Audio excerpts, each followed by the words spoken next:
Here is the Toyota Corolla. Those are the reverse light bulbs. In order to access the bulb, we have to open up the trunk. So let's go ahead, open the trunk, and now luckily there's enough flex over here in this liner that we don't have to take any clips out to access the bulb holder. That is the bulb holder right over there. Just grab it and then twist it left to loosen it. Just a little bit. And now it's loose and you should be able to just get it right out.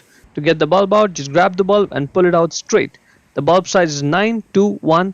Check the link in description to buy the new bulb from Amazon. So let's go ahead now, get the new bulb and simply push it back in the bulb holder to secure it.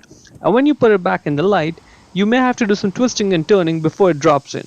See, right now it's not sitting in flush, it's not dropping in, and now that is good. At this point, just twist your right to lock it and you are done, and that's about it. Hope you found it useful.